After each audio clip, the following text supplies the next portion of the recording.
TV serial तेरी मेरी डोरिया में साहिबा को सीरत ये जताने की कोशिश करती है कि अंगद की ज़िंदगी में उसकी कोई जगह नहीं है।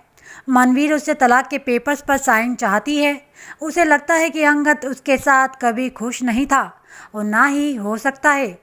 पहले तो साहिबा साइन करने से मना कर देती है, लेकिन फिर वो पेपर्स लेती है, साइन करने पर राज़ी हो जाती है। इसी बीच सीरत उसे रोकती है जिससे वो फ़ोन ना ला सके और इस पल को रिकॉर्ड कर ले। वो अपने नाम का पहला अक्षर लिखेगी कि तभी अकाल और जगजोत आ जाते हैं। अब तेरी मेरी डोरिया के एपिसोड में आगे क्या हो और क्या दिखाया जाएगा, आइए बताते हैं। अकाल साहिबा को ऐसा करने से रोकेगा। ये फैसला लेने का हक साहिबा और अंगद का है। वो साहिबा से उसकी राय जानना चाहते हैं। वो एक बार अंगद से बात करना चाहती है।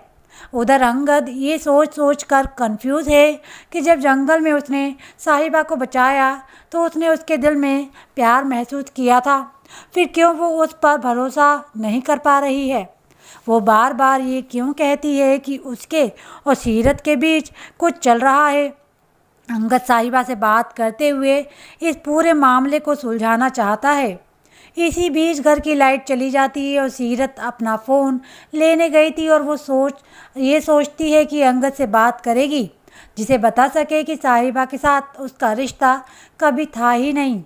सीरत उसके कमरे में पहुंचती है और लाइट नहीं होने की वजह से अंगद उसे साहिबा समझता है। वो उसे दिल की बातें करना चाहता है। सीरत पीठ पीछे उसके खड़ी होती है और उसकी बातें सुनती है।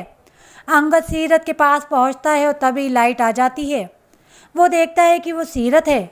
वो साहिबा समझकर उससे दिल की बातें कर रहा है। अब अंगद को थोड़ा शक होता है, शायद उस दिन भी वही यही होगा। अब देखना, सीरत वहाँ से साहिबा को बुलाने के लिए चली जाती है, लेकिन अंगद उसे रोकता है। अंगद उस दिन की बातें सीरत के सामने करता भी है। उसके दिमाग में अब ये बात आती है कि कहीं वो तो नहीं थी। जब उसने साहिबा का नाम लिया तो वो वहाँ से भाग गई। अंगद उसे चेतावनी भी देता है कि अब जो भी बातें हैं वो सारी बातें उसके सबके सामने बोलेगी। अंगद गुस्से में सीरत का हाथ पकड़कर घर वालों के पास पहुँच जाता है।